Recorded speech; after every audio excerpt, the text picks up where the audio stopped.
Olá pessoal, vocês já ouviram falar na grande renúncia? Não? Então fica comigo nesse vídeo que a gente vai falar sobre isso.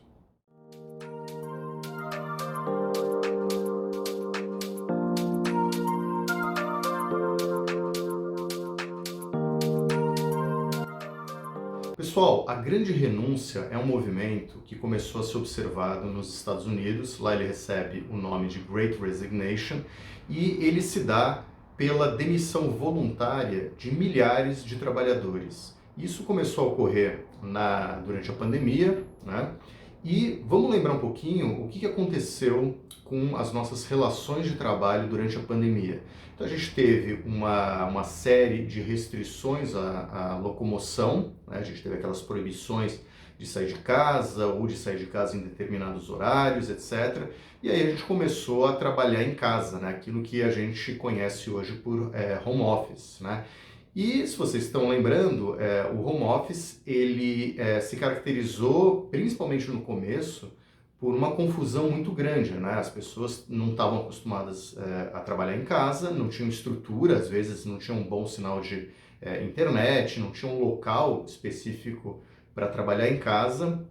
E também vocês devem se lembrar, para aqueles que têm filhos, né, e crianças em idade escolar, a confusão que foi também para essas crianças acessarem as disciplinas da escola, as lições, etc. Muitas vezes havia disputa, né, por computadores em casa, muitas vezes o sinal de internet ele perdia qualidade devido a várias pessoas usando ao mesmo tempo. Então, principalmente no começo, teve uma grande confusão. Bom, além desses problemas aí relacionados aos nossos trabalhos, aos nossos empregos, a gente teve, obviamente, as consequências da pandemia, né? Uma doença aí até então desconhecida, né? Sem, naquela época, principalmente no começo, sem a possibilidade de tratamentos adequados, e a gente começou aí a ter notícias de muitas pessoas que ficaram doentes, né, e muitas em estado grave, muitas infelizmente vieram aí a falecer, amigos, familiares. Isso acabou, obviamente, mexendo com a gente, né? E uma coisa curiosa que aconteceu, e está muito ligada aí a esse movimento de grande renúncia, é que as pessoas perceberam, né, e se deram conta da fragilidade da vida, né? Então a gente viu morrendo pessoas jovens, pessoas sem histórico de doenças.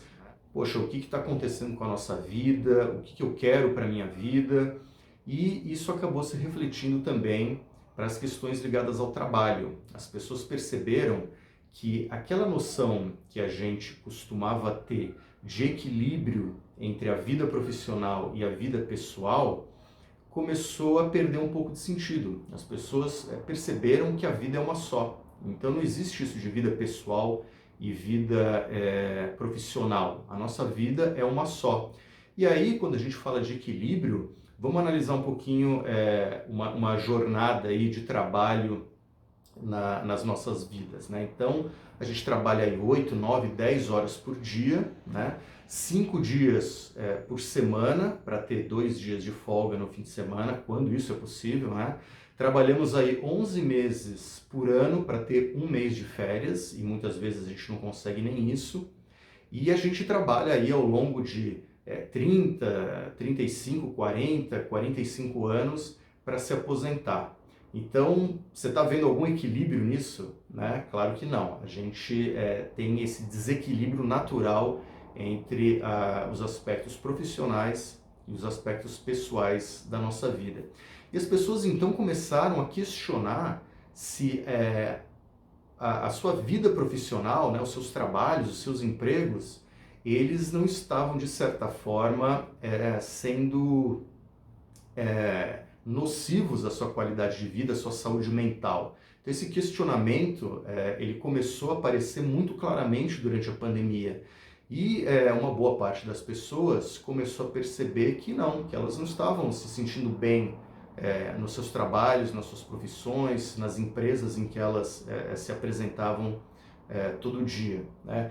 Isso acabou causando esse momento de reflexão, né? E as pessoas perceberam que, opa, tem alguma coisa errada, eu não estou conseguindo integrar os aspectos pessoais da minha vida com os aspectos profissionais, eu não estou me sentindo realizado enquanto pessoa.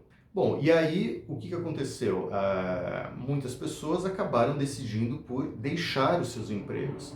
Isso começou lá nos Estados Unidos, depois foi percebido na Europa e no Brasil isso já está acontecendo também, né? Então muitas pessoas estão deixando os seus empregos e um fato importante que acontece, geralmente quem resolve deixar ou renunciar aos seus empregos, pedir demissão, são as pessoas mais jovens, pessoas que muitas vezes estão no início da carreira e têm um apetite ao risco maior, ou seja, não têm tantos compromissos, muitas vezes ainda não constituíram família, e elas podem arriscar um pouco mais, elas não estão tão presas quanto outras pessoas. E do outro lado, as pessoas um pouco mais experientes, pessoas mais maduras, que estão aí há muito tempo no mercado de trabalho, há muito tempo nas empresas, e que muitas vezes pensaram em abrir seus próprios negócios, ou às vezes começar a empreender também. Muitas vezes tem uma certa reserva financeira que permite não passar tanto sufoco, no caso de pedir demissão. E aí essas pessoas justamente são as que estão encabeçando esse movimento, né? Essa grande renúncia. E olha que fato importante. Então, as empresas elas perdem as pessoas mais experientes, aquelas pessoas que têm o conhecimento, que têm a história da empresa, e perdem os mais jovens, né, que estão saindo aí em busca de uma realização, em busca de condições melhores de trabalho, muitas vezes em busca de uma qualidade de vida maior. Então as empresas, elas ficam numa situação extremamente complicada, perdem a sua experiência e perdem a sua capacidade de renovação, o seu planejamento para o futuro. Então, se você é um líder, se você é um gerente, um diretor de uma empresa, ou se você é o proprietário de uma empresa, preste muita atenção nesse fenômeno, né? Então, às vezes você ainda não percebeu isso na sua empresa, mas ele pode estar aí se encaminhando. E, de outro lado também, como é que fica aquelas pessoas que ficam na empresa, né? Que não têm talvez não sejam mais tão jovens, que possam sair sem grandes prejuízos, também ainda não são tão experientes ou não têm uma reserva de dinheiro que permita sobreviver aí a um certo período sem trabalhar. Mas como é que está o moral dessas pessoas? Como é que está o clima dessas pessoas? Porque muitas vezes essas pessoas ficam não porque elas gostam da empresa, mas porque elas precisam daquele trabalho, têm os boletos para pagar, mas certamente essas pessoas também, em algum aspecto, podem estar insatisfeitas com as suas ocupações. Então é extremamente importante que as empresas percebam esse movimento e quem vai ser responsável por tornar o ambiente melhor e tornar o ambiente produtivo e melhorar o clima dentro da empresa são as lideranças. Então as lideranças dessas empresas, elas precisam ter essa consciência, elas precisam despertar para a necessidade de um autoconhecimento, de uma autoavaliação, para perceber se elas estão conduzindo as suas equipes de forma saudável, de forma produtiva, respeitando as características de cada pessoa e promovendo um ambiente de constante evolução. Então, se você é líder, se você está numa empresa, numa posição de liderança, presta atenção nesses sinais e fique muito atento.